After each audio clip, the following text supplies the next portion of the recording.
Well, folks, that was certainly an experience and a half going to see the geysers, and that's only the first lot. I haven't even got to Old Faithful, the most well-known geyser, I think, in the world.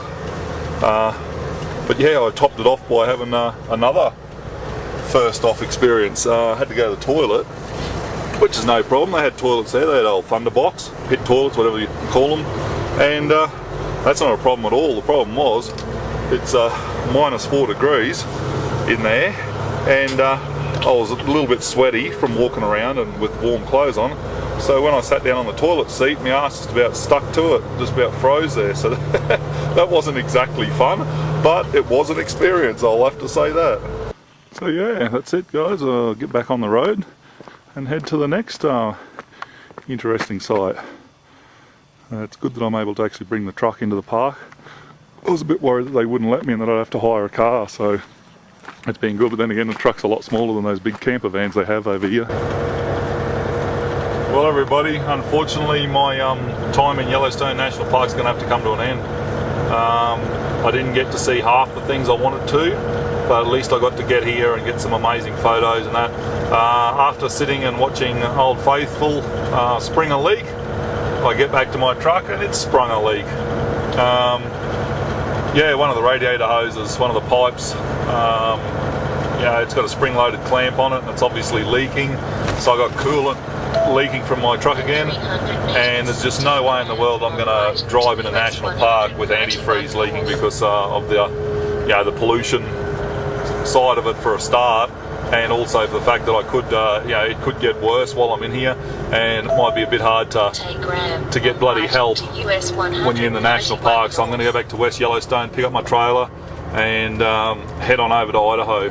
Well, here I am at my final delivery for the trip. I'm at a dairy farm in Idaho. Very different to the dairy farms back home. This is actually an organic farm like Mungali Creek, but yeah, the fact that the cows never leave the shed it's amazing that they've got probably about 5,000 acres of land here, and I'd say most of it is used to grow hay and grain to feed the cattle. Now the old dairy is way up the road there somewhere, a couple of kilometres away over there, but they're building a new dairy at the moment, a new high-tech dairy.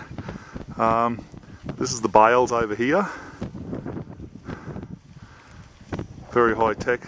I'm not allowed inside, security wouldn't let me because of some of the technology that they're using in here. But all the cows are kept in these huge big sheds, and that's why I'm here. They've got these coverall buildings. You can see here these coveralls that run for a couple of 100 metres down each side of the bales. There's 3 of them. But this one here, as you can see, has collapsed.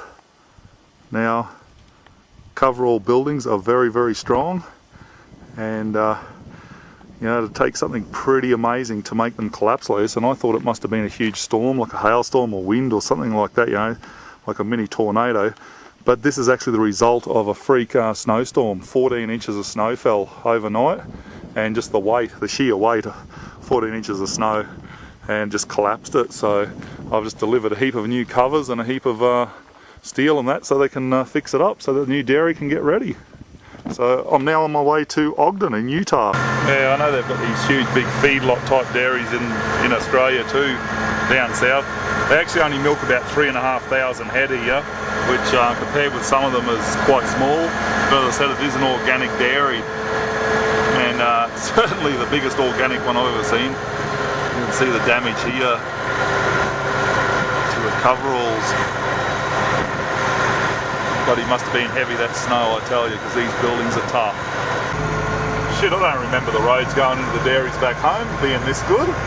Hey, how's this?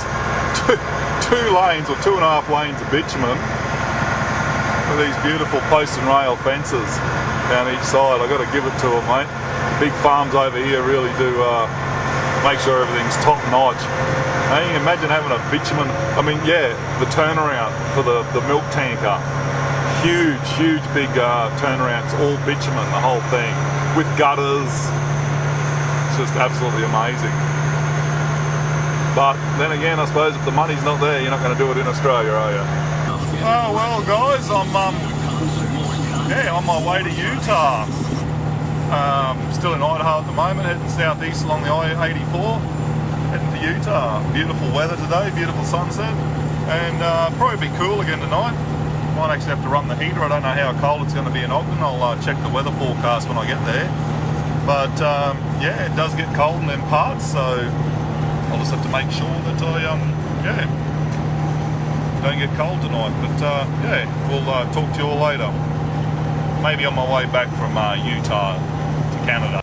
Well, here I am on my way, heading about to head back to Canada. I'm at a place called Ogden, which is about 50 kilometers north of Salt Lake City in Utah. We're in the greater Salt Lake Basin, and you can see over here in the distance something that Utah is famous for. It's mountains, some beautiful big mountains around here. And yeah, I'm loaded up with 3 trailers, like enclosed box trailers, and I'm heading for a place called Airdrie in Alberta, which is just north of Calgary in Alberta. So that's where I'm heading. Probably make it as far as Sweetgrass again tonight, the border between the US and Canada, and then a nice short drive tomorrow. So let's get going. Oh, good morning everybody. Didn't quite make it to the border last night. We're made it as far as Great Falls, just outside of Great Falls, and that's what you can see here in front of us. Just coming down the hill into town. 190 kilometers on I-15. It's about 190 k's to the border, and then from there about 3.5–4 hours drive up to Airdrie, where I'm making my delivery today. So hopefully we'll get up there, get unloaded, and get another load home to Saskatoon this afternoon. Okay, we'll talk to you later in the day.